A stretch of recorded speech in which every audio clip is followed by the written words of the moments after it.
Good morning, my brothers and sisters. Today is going to be about getting your ear pierced to Jesus.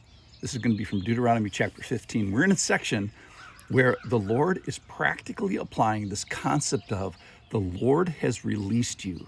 And then how should we act after that? So he's released us from what we deserve. So then how shall I treat the people that specifically owe me money? So because the Lord's release has been proclaimed, that's the motivation to take a financial hit sometimes and release another financially and be generous with other people. So you demonstrate that you get this spiritual concept, what he's done for you, releasing you spiritually, you demonstrate that physically and financially. So he says, open your hand, not just open your hand, open wide your hand and your heart in the context of releasing others from the debt that they have to you. So the concept is going to be the same today as we consider those who give their future labor for financial consideration. So a person can sell his future labor for money. He can choose to sell himself, indenture himself to you. It's the same concept as it was yesterday, which is when you lend money to a person and he pledges to pay it back. So that is, you've given in money and they promise to pay it back to you with a finite amount of labor. So this is from Deuteronomy chapter 15. I'm going to start in verse 12.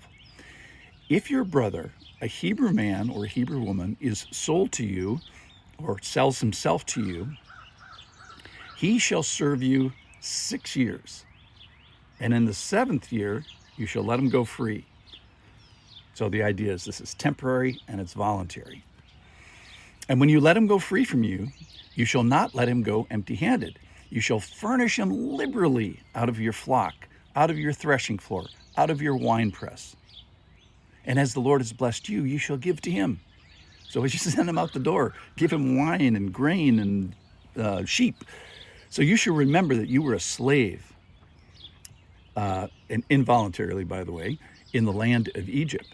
And the Lord your God redeemed you. Therefore, I command you this today. So here we find out about this finite working relationship that is not to be abused by the employer. So similarly, remember that the Lord's release has been proclaimed. That's the umbrella we're operating in here. And this financial deal is done before the watchful eye of the Lord. So this doesn't, no shenanigans. This doesn't escape his notice. So give to the indentured servant liberally wine, oil, flock as an obligation, or as his obligation ceases. And remember, you guys were slaves in Egypt, involuntarily slaves in Egypt. And remember, you didn't like it, so do right by these guys as they leave your workforce. So this relationship is supposed to be just and generous and temporary. But if you've treated him well, he can choose to make this temporary relationship permanent. So here's verse 16. But if he, the one that temporarily sold himself to you, says to you, I will not go out from you because he loves you and your household, since he is well off with you, then you shall take an awl and put it through his ear into the door, and he shall be your slave.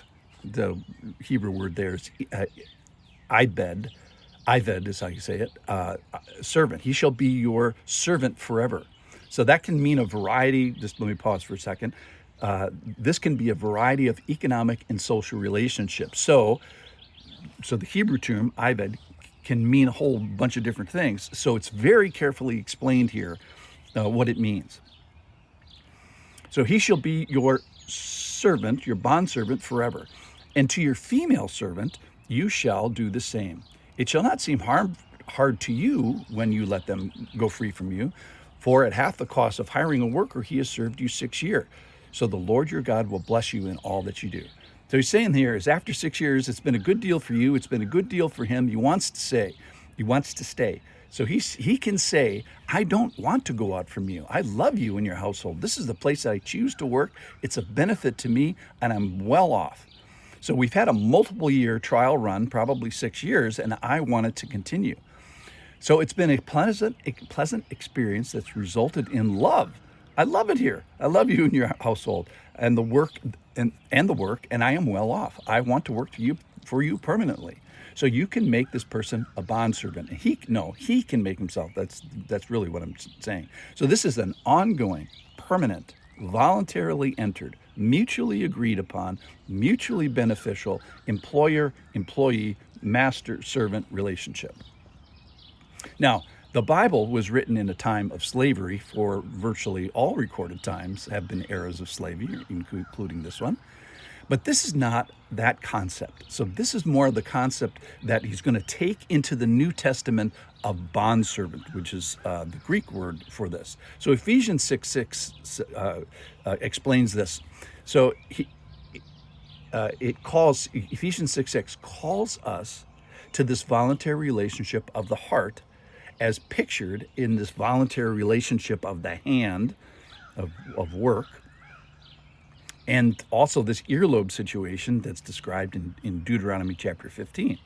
So if you find yourself as a bondservant relationship on earth with your hands, then Ephesians 6:6 says you should be a spiritual bondservant going forward. So be a bondservant to Christ. Attach your heart, your ear, and attitude to the actions of Christ. Do your actions as a person here on the earth as to the Lord. And then there's more. 1 Corinthians 7:22 says, if you are a free person when you are called by Christ, become a spiritual bondservant of Christ. So the New Testament essentially calls you to this relationship that we're talking about in Deuteronomy chapter 15. Do you get that? Christians are called to be bondservants of Christ. We're supposed to be putting our ear to the doorpost of Jesus. And I would define it exactly the same, which is being in an ongoing, permanent, voluntarily entered, mutually agreed upon, mutually beneficial master-servant relationship. That's a good definition of being a Christian.